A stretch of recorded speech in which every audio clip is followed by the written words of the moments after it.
Sony just released the FX2, and now we're all left wondering, okay, so in 2025, what is the best Sony camera and which one should I buy? I know there's been a ton of discussion surrounding the Sony FX2, and it's been a bit of a controversial topic, especially with filmmakers, and there's kind of been a little bit of hate thrown towards this camera. But I wanted to make this video and hop on this discussion because I've owned a Sony A7IV and I now own the Sony A7CII, which has the same sensor as the Sony FX2 that just came out. And so I wanted to give my thoughts on why this actually might be the perfect camera for you. So let's talk about it. I obviously don't have the actual Sony FX2 here with me. I just have the Sony FX3, which was the first Sony camera that I ever bought. And then I ended up pairing my Sony FX3 with the Sony A7IV, which I used for a long time. And then I just recently replaced my Sony A7IV with the Sony A7CII. So I definitely have experience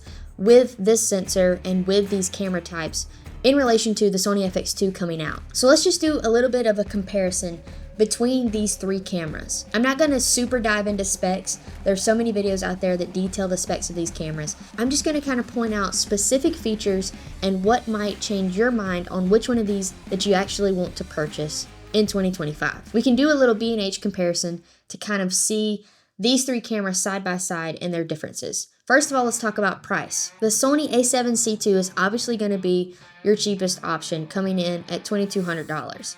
Then you'll have the Sony A7IV at $2,500, and the new Sony FX2 is $2,700. All three of these cameras have the same 33 megapixel full frame sensor, and you get very similar results as far as dual native ISO goes in all three of these.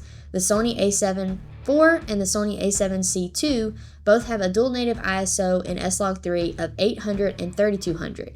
The new Sony FX2 actually has 800 and 4000 as its dual native base ISO. So that's one notable change, is that you actually get a little bit of a bump in that second native ISO. All three cameras have the 5-axis image stabilization. All of them pretty much have the same video specs and that 1.5 times crop in 4K 60 frames per second. And all of them have no recording limit, so your difference here is going to come in that the FX2 actually has a fan similar to the FX3. So this is going to be one of your main differences, is with the Sony FX2, you're not going to run into overheating issues ever because you're going to have that internal fan that the A7IV and the A7C II doesn't have. Another feature of the FX2 that's going to be different is that adjustable viewfinder that they've added on top. Now, let's talk about that for just a second.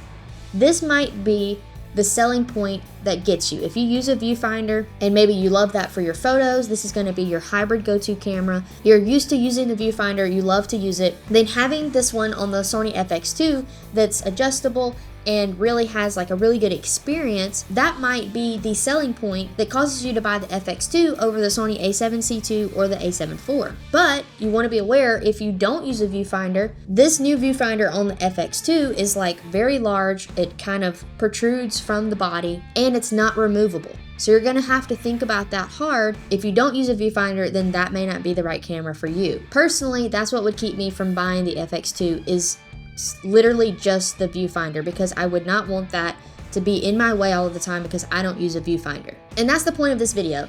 There are so many similarities between these cameras. It's the exact same sensor, it's just packaged in a different body, and there's a few different little features. All three of these cameras are awesome, but they come with different little features, which is why there's different price points, there's different sizes, and they kind of feel a slightly different need. So the FX2 might be the perfect camera for you. So you can't necessarily just watch a bunch of YouTube videos and be like, okay, all the filmmakers hate this camera. It's probably because most of the filmmakers own the A7IV, the A7C II, the FX3, and so it doesn't fit their needs. But if this camera meets all of your needs, it has the fan, it's cheaper than the FX3, but you like the form factor of the FX3, you want the viewfinder, you want the internal fan to never worry about overheating, and you don't mind the crop in 4K 60, then this might be the perfect camera for you. It's all about finding what works best for you, your specific needs, what you shoot, and what you like in a camera body. I owned the A7IV, as I mentioned at the beginning. I sold that and bought the A7C II, and you might be wondering, why would you do that? It's literally like the same sensor. Why would you change? Well, the A7IV was a great camera. I loved it. But something about it just never really clicked. Like I didn't want to pick it up and use it like I did my FX3. And so when the Sony A7C II came out, I was really intrigued because it's a similar form factor to the FX3. It's the same box body style, it's just smaller. And I have small hands, so I was all for like, I love compact, this is going to be awesome, but I really wanted it to be similar in form factor to my FX3 because that's what I loved using. So when I sold my A7 IV and got the A7C II, it's literally like my dream camera. I want to pick it up, I want to use it. I love the silver color that it comes in. It's a little bit more interesting, something different than all black. But I love the form factor. I love how it fits my hands because I have small hands. It makes me want to pick it up and use it. And also there are little differences that you need to consider, such as the AI processor that Sony started putting in their cameras. The Sony A7 IV doesn't have the AI processor, but the A7C II and the new FX2 does. And I could personally tell a difference when I switched from the A7 IV to the A7C II that the autofocus was actually a little bit better. So you're gonna have that upgraded AI processor in the FX2 if you do choose to get that. So that is something to consider. That doesn't mean that Sony won't come out with a firmware update for the A7 IV to where it will also have the AI processor, but as of right now, it doesn't. So the autofocus is just not quite as good, but I mean, we're living in 2025. The autofocus on 99% of cameras is pretty decent. I'm gonna be interested to find out when I go to edit this, now that I'm talking about autofocus, how this Fujifilm X100VI that I'm filming this video on, how the autofocus does. You can't really compare a Fuji X100VI to like Sony camera autofocus. Anyway, I'm derailing. The whole point of this video is just to give you a different perspective, not to come on here and hate on the FX2 and how it's a dumb camera in the Sony lineup. Why did we need another camera that's just a mid-tier hybrid? I wanted to come at it from a different perspective that this might be the perfect camera for you if it meets your needs. You need to analyze the camera based on your needs, what you're wanting out of a camera. Do you like that form factor? Do you love the adjustable viewfinder? Do you want the A7 IV, A7C II? Do you want that sensor, but you need it to not overheat?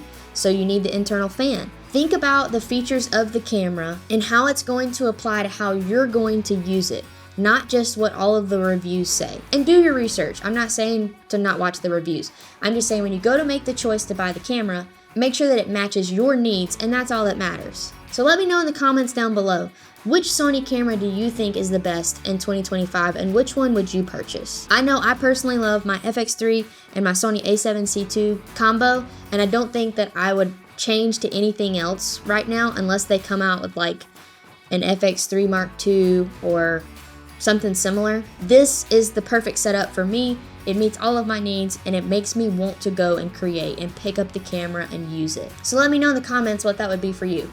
And if you like this video, be sure to check out some of the other videos on my channel.